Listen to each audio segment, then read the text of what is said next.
Hi, and welcome back to Community Hotline. I'm Monica Weitzel, and we're at MetroEast Community Media in Gresham. And now I'll be talking with our neighbors right down the street at the Multnomah County Building. We're talking with Ride Connection, and with me to represent Ride Connection is Leslie Garth, who is the Transportation Coordinator, and Pam Monahan, you're the Volunteer Outreach Specialist. Thanks for being here, both of you. Thanks for having us. Thank you. Leslie, you've been on many a time and have actually sat here and hosted for me when I've had to be gone, so you know what this is all about. Pam, this is your first time on this show, but you've been down here to MetroEast before. It's really nice having you right down the street. Tell me a little bit, there are some people who may have missed you on the show before. Leslie, if you want to tell us a little bit about Ride Connection here in Gresham and what exactly you do, what your mission is. Oh, wow. I know, all that. Okay. Like I said earlier, I'm Transportation Coordinator and for Ride Connection East County. And what we do is provide transportation to seniors and people with disabilities. And we take them anywhere they want to go if we have the means, when I say means, volunteers or staffing to do the transportation. So, for instance, if someone wanted to go grocery shopping, we take them grocery shopping. If someone wanted to go see their spouse in a nursing facility, we can take them to a nursing facility. We do a lot of medical rides, of course, as we mature, when we tend to see the doctors a little bit more often. Yeah, I know when I first heard about Ride Connection, I assumed it was mostly like doctor appointments and those kind of things. But, you know, the fact that you can call somebody to take you to do your grocery shopping or to, go visit a friend, that kind of thing, a social outing it's really a great service because people, like I was talking with Providence Elder Place, people isolate as they get older. Yes. And or if they're disabled, they tend to isolate more, and then then they're stuck at home, and we don't necessarily want everybody driving either. No, we do not. It's funny because my mom hasn't noticed this, but I've been taking off work to take her or setting up rides so that she's not driving as often. So she hasn't quite picked up on that yet. Don't tell her. She hasn't picked up on it, and she seems to be okay with it. Yeah. Well, it's probably a little bit of a relief. I think as you get older and maybe your reaction time is a little slower. Yes. It's kind of a relief not to have to worry about that. Yeah. Right, and it's funny because she just asked me a couple days ago. She says, I want to go see one of her friends that she hadn't seen for a while that lives in Northeast Portland. And I said, well, I think we could probably make that happen. She says, good. She said, I just didn't want to drive. So Ride Connection is perfect options for a lot of people. Yeah. And when you mentioned about going to getting out in the community, we do bring people out to the community center here. Right, to the Gresham Senior Center to either get a hot meal, volunteer, take a class. I have one lady that just comes in and just socialize. She doesn't eat, she just comes in. They have a library so she can borrow books, and she just grabs some books and socialize, and she does that a couple days a week, and so she does get out. Well, that helps them stay healthy too. Yes. Just being able to do that. That's what we were talking about in the last interview, is that really people need to have that social interaction, and also I imagine you're like some other providers where you have drivers that maybe have regulars. Oh, absolutely. So they would be aware if there's something amiss. Yep.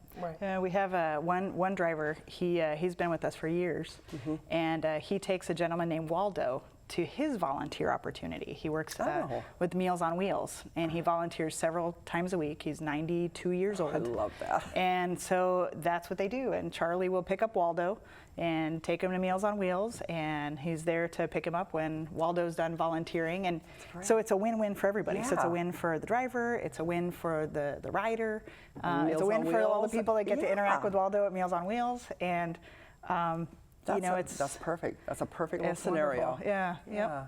So I know most organizations rely heavily on volunteers, and you do too at Ride Connection. As a volunteer outreach specialist, tell me about what some of the volunteer opportunities that you have at Ride Connection. Well, one that's always a pressing need is volunteer drivers. So we're always open to people who like people, and they like to drive, and they like to help other people stay connected in the community. But we also have people that help with outreach. So, let's say somebody doesn't drive, but they really like people and they really like to talk to people. So I'd love to hear from them.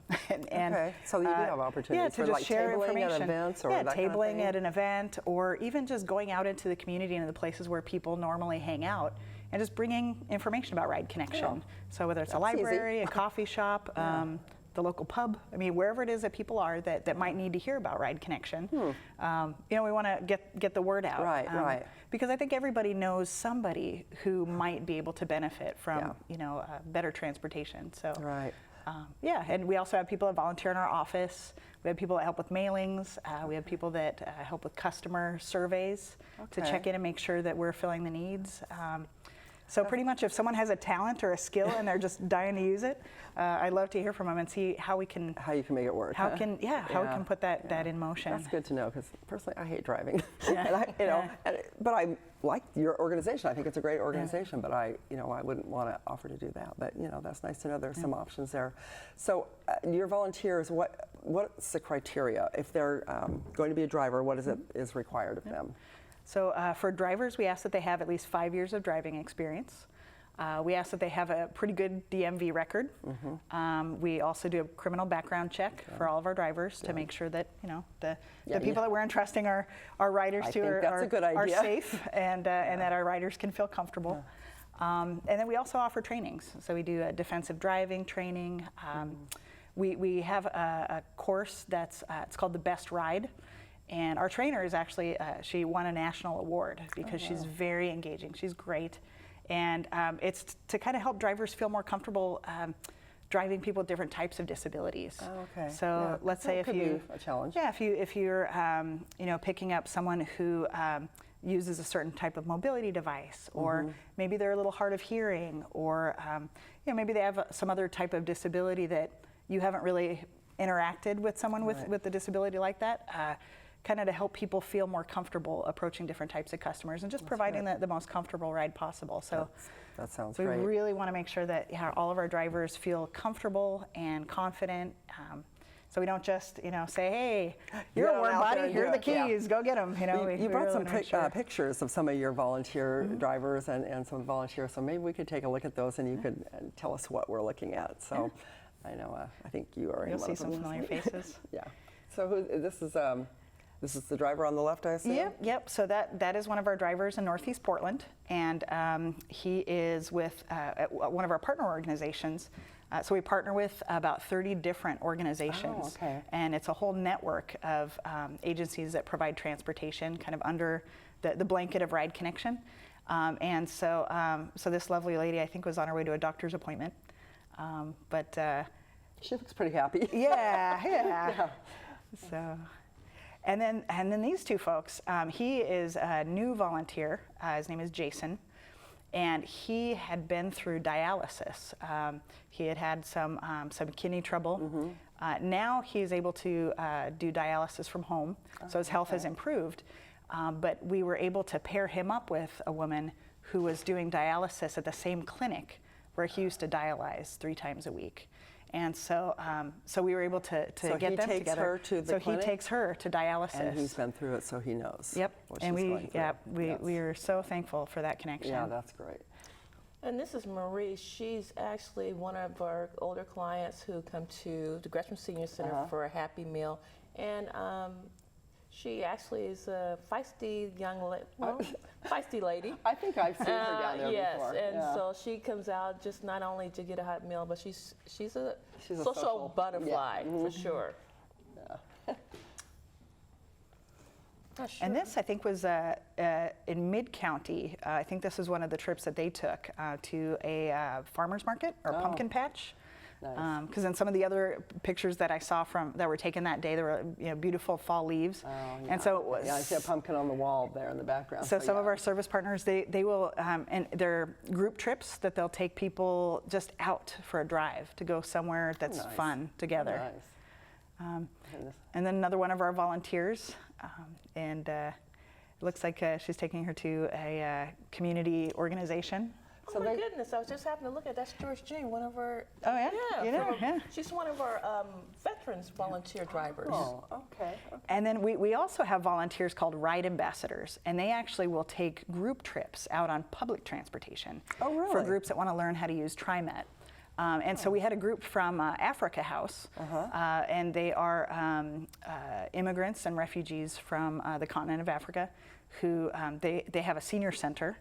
And a lot of these folks, they may live near public transportation, but it's a lot to get accustomed to and to learn your way around. Coming to this country from any place else, and so we have a lot to get accustomed to. Yeah, we've had group trips with people from Africa House, but also other retirement communities, senior centers. They'll have group trips to go fun places, and those are all led by volunteers. That's great. Good. This is one of our regular drivers, Michael Nolan, and some of his happy riders. Yes, they do look at. That's right in front of your building, isn't it? Yes, it is right in front of the building. So I'm sure they were just either coming or going to the Meals on Wheels. Oh, okay. Oh, and there's my Leslie. goodness, and there I am driving. That's a kind of a big vehicle to be driving there. Yes, it's a 14-passenger vehicle, and occasionally I am required to drive because that's what I do. Our goal is to move people around, and if we don't have enough volunteers and demand gets high, I'm out there driving, assisting, and doing whatever I can. Do whatever you can. Huh? Yes. That's great. So tell me about the vehicle. So you have that 14-passenger van. Do you have, how many other vehicles do you have? Well, out in East County, we have 10. We have 6 buses and 4 vans. Okay. But don't tell anybody at main office because they think we have 5. I don't even want to know what happened to that other one. And I think there are 110 ride connection vehicles out in the fleet, and so we have them all throughout Multnomah, Washington, and Clackamas County, and a lot of our partner agencies use them. But volunteers can either drive one of our vehicles or they can drive their own car. Now, I remember that from talking before. So if somebody has a decent car that's going to run, what do they need to know in order to use their car? And you know, does it cost them a lot of money? I mean, are there any like stipends or whatever you want to say for people? Yeah, we can typically reimburse someone for their mileage, which is nice because if the gas prices go up, it might be a barrier for someone to volunteer. So right now they're low, thank goodness. Yeah, they stay there for a while. Yeah, so we definitely want to do everything that we can to make it easier for people to volunteer. And if the finances might be a barrier, we'd like to help with that. So but if somebody has a vehicle, does it have to be a certain age? Does it have to? I know, like if people want to do what's that new that. Oh, like Uber or Lyft? Uber. Yeah, thank you. The car can only be like 5 years old or something like that, or 10 years. I can't remember what it is, but there's an age limit. It can't be over a certain. No, the issue with us is that the car's got to be well maintained. Do you check it out yourselves? Do you get under the car there? You know what? Matter of fact, I just talked to a potential volunteer just yesterday, and I told her she wants to drive her own vehicles. You know, I kind of piggyback off what Pam was saying. You know, you think about 101 or 110 vehicles in your fleet, and you got 30 community partners. That's really not a lot. You know, even on days, there's been days where we've not had a vehicle in our fleet available if somebody wanted to drive. You know, so we rely heavily. So you're really open to and welcome people. We welcome people that drive their own vehicles. Absolutely. The lady that I spoke to yesterday, she said she's comfortable driving her own vehicle, prefer to drive her own vehicle. And we're happy for her to drive her own vehicle, you know. And yes, I do look at the same things I would look at for our vehicles. I look at the treads on the tires. Is it safe? Yeah. I open the tags current. Yes, or the, I do open the hood. I check the oil. I just look. You can tell if it's been maintained. Yes. Yeah. You know, and that's the goal, is just make sure that it's maintained well. There's a back seat full of garbage. Exactly. Yes. Because I did have to get on one driver about his vehicle, but because he says, well, you had me driving all day. I mean, I just eat and I just have to put the garbage somewhere, and I'm like, yeah, but that's not the place. So, but it does. You know, we want to make sure that the vehicle is well maintained, and I've had vehicles as old as 1998. Yeah. As long as they're well maintained and they run well, then so they can last forever. Yeah. Well maintained. So good. Okay. So tell me about some of the people that you pick up. Some of the either some of the regulars. I mean, I think you get some stories sometimes. Well, some stories you just can't tell. Okay, I'll just leave it like that. That's for a later time off the air. The majority of our clients, are People that that utilize our service to go to the Gresham Senior Center for Tai Chi. We have a gentleman that lives in Fairview. He goes in, Donald Mutz, I'm not quite sure, I won't say his age, but approaching 80. And he comes in and does Tai Chi 3 times a week. Good for him. Yes. And so we have one lady that comes over to Meals on Wheels and volunteers. She comes in early, gets things set up, the coffee going. Yeah, see, I'd never thought about that you would pick somebody up and give them a ride to do volunteer work, Right. which is so cool. You know, is. that's, I mean, that kind of stuff keeps you young too, just and keeps you knowing that you're a valuable member of Exactly. society. You know, and that you're Exactly. a It does have contributing value. member. Yeah. So that's a great thing. What do we need to know about? You know, if I wanted to volunteer, do I call you? Do Please. I go online? Please. What's the best? So we have a number of different ways you can get a hold of us. You can always call our main number at the service center. Okay, we should have the number on the screen sometime And tonight. People can call me directly. And we also have a website, iwanttodrive.org. Oh, And there's a place where people can fill in some fields and ask to be contacted and say what their area of interest is. But anyone that you contact at Ride Connection, they'll be happy to get you to the right place. Yes, So there's you're a no volunteer. wrong number to call if you call us. Okay. So, I lost my train of thought here. The volunteers that you get, how specific can they be as far as like where they'll go, where they're willing to drive, what times a day, that kind of Let thing? me answer that one. Okay. I'm so excited about answering that one. I tell the volunteers that you are the boss. I listen to you. You know, once they get trained, I say, you guys got to get trained. I got to follow through on this one with you. We'll get the training together. But they set their schedules. I was just talking to Pam earlier today, and I tell her, giving her a rundown some of the volunteers. We have Wayne that comes in only once a week on Tuesdays, drives all day. Okay. We have Joanne that drives on Fridays only in the mornings from 9:30 to 12. Daryl comes in, he drives Thursday and Friday, and he works from 7 to 11:30. Okay. So it's kind of you can kind of make your own schedule, which is really nice. You know, because the demand is there. Right. And right. so the demand is, so if someone says, oh, I don't want to get up early in the morning, 7 o'clock, that's, ooh. But I'll do afternoons. Or something. But I'll do afternoons. I can work from, I've had people say, okay, I can drive from 12 to 5. What's the hour? What are the hours that you provide service? 8 to 4:30. Okay. So we typically like to get the drivers off the roads by 4:30, no later than 5, depending on traffic. You know, Right. with traffic the way it is now, it's hard could be to a say little barrier sometimes. on that. But typically 5 o'clock, and you know, the only drawback that we're not open on weekends. Okay, so it's Monday through Friday. Yeah, Monday through Friday. You know, but if you happen to be a church or an agency that might need to utilize a vehicle and borrow one of our vehicles on the weekends, well, I would love to have a conversation with you regarding that issue. Because we have quite a few churches that utilize our vehicles on Saturdays and Sundays. And so we're always looking for new partnerships. We just got a new partnership with Mount Hood Adult Daycare. Oh, yeah. And they utilize our vehicles every day to take out their residents on outings. So it's kind of heartwarming to see their newsletters, and they said, and they show pictures of we went to OMSI this week, and look at I get their newsletters. do you? I do. So and that, you know, they're getting out because of Ride Connection That's vehicle. great. So those are the partnerships that we like to. I'd love to engage, because it involves the community. Right. So if we can engage the community on that level, that'd be great. And if you have a vehicle that's just going to be sitting there all weekend anyway, why not use it? Why not get people out? Why not engage people? So.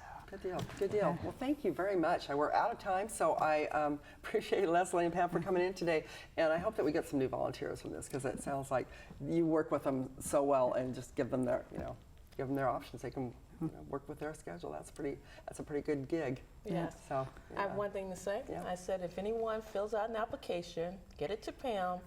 I will buy you a cup of coffee and chat with you about our services. There you go. A free cup of coffee, Free courtesy cup of of Leslie coffee. Girl. Yep. Yes. Good deal. Thanks very much, ladies, both of you. And thanks for watching Community Hotline tonight. Ride Connection is a great organization. It's been around for a while now, and they are doing amazing work. So if you need a volunteer opportunity, this might be the right one for you. And if you need a ride, then you know who to call too. I'm Monica Weitzel. We'll see you here next week.